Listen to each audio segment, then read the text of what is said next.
There is a conversation happening in boardrooms, in quiet offices, in the back corners of libraries, and in the minds of people who have decided they are done being ordinary. It is not the conversation about working harder.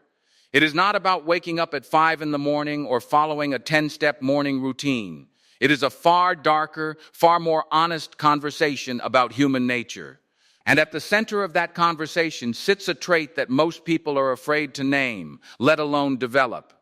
That trait is psychological awareness applied with precision and without apology. Let me explain what I mean. Most people walk through life reading the surface of things. They see a smile and call it friendliness.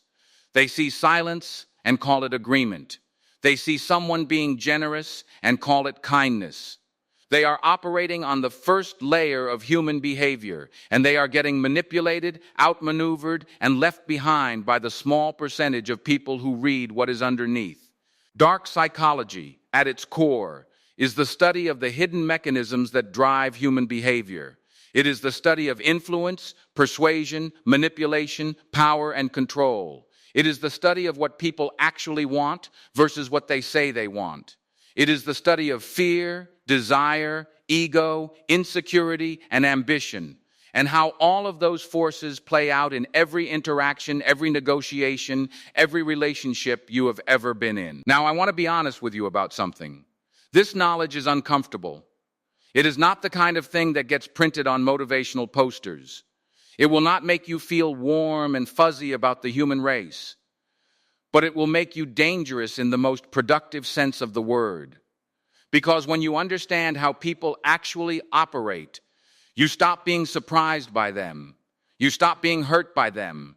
You stop being used by them. Think about the last time someone made you feel guilty for no reason. Think about the last time you agreed to something you did not want to do because the social pressure was too heavy. Think about the last time someone took credit for your work, or talked over you in a room, or made you feel small in a way you could not quite put into words. That was dark psychology being used on you, and you had no defense because you did not know it was happening. The hidden trait I am talking about is not cruelty. It is not manipulation for sport. It is not about making other people lose so you can win. The hidden trait is perceptual sharpness, the ability to see the real game being played while everyone else thinks they are playing a different game entirely. People who have this trait notice things. They notice when someone's words and body language are telling two different stories. They notice when flattery is being used as a setup. They notice when a conversation is being steered, when a narrative is being constructed, when someone's generosity has a hook in it.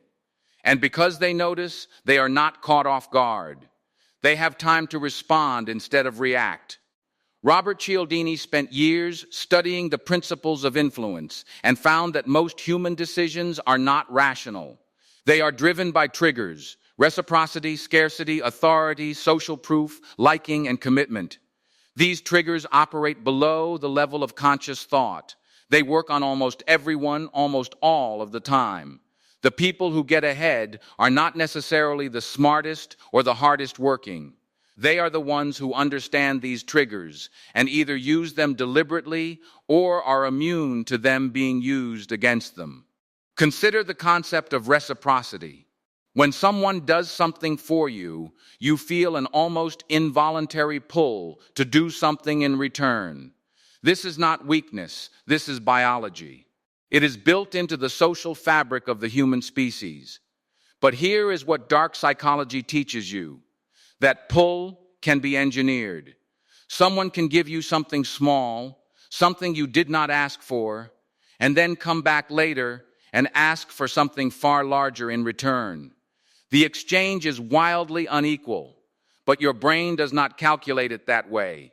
Your brain says you owe them, and you pay. Once you know this, you are free. You do not stop being grateful.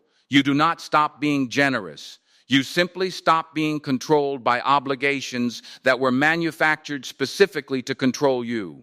Or consider the way people use social proof.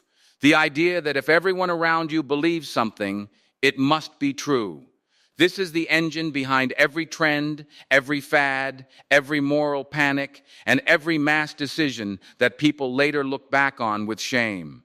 The person who understands social proof does not follow the crowd blindly. They ask who started the movement, what they had to gain, and whether the idea has merit independent of how many people believe it. There is a concept in dark psychology called the ego trap, and it is one of the most powerful weapons one person can use against another. When you appeal to someone's identity, their sense of who they are, you can get them to do almost anything. Tell a man he is the kind of person who does not back down from a challenge, and watch him take a bet he would otherwise walk away from. Tell a woman she has always been the responsible one in her family, and watch her absorb a burden she has no business carrying. The ego trap works because people will sacrifice their interests to protect their identity every single time. Knowing this does not make you cynical. It makes you precise. It means you can catch yourself in those moments, pause, and ask whether you are making a decision or defending a story you tell about yourself. Now, here is where this conversation takes a turn that most people are not expecting. The highest application of dark psychology is not manipulation. It is self-mastery. Because every trap that exists in the world also exists inside you. Every bias, every trigger, every vulnerability you can identify in others, you carry some version of it yourself. The person who studies dark psychology seriously is forced, eventually, to turn that lens inward. And that is where the real power lives.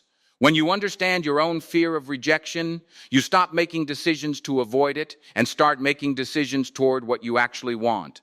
When you understand your own need for approval, you stop performing for audiences that do not matter and start building something real. When you understand the way your ego distorts your perception of situations, you become capable of seeing clearly in moments when most people are blind. This is the unfair edge, not the ability to manipulate others. The ability to see yourself without the filters that most people never remove. The ability to make decisions from a place of clarity rather than reaction. The ability to walk into any room, read the dynamics, understand what is actually being negotiated, and respond with intention rather than impulse. People with this edge seem calm when others are panicking. They seem certain when others are doubtful. They make moves that look bold but are actually calculated, and everyone around them wonders what they know that no one else knows. What they know is human nature. What they have is the willingness to study it honestly, including the parts that are dark, uncomfortable, and inconvenient to acknowledge. Because that is where the truth lives. Not in the version of people we wish existed, but in the version that actually shows up every day, driven by fear and desire and ego and the invisible forces that shape every choice we make. Study those forces, understand them, and then decide with full awareness who you are going to be. That is not manipulation. That is mastery.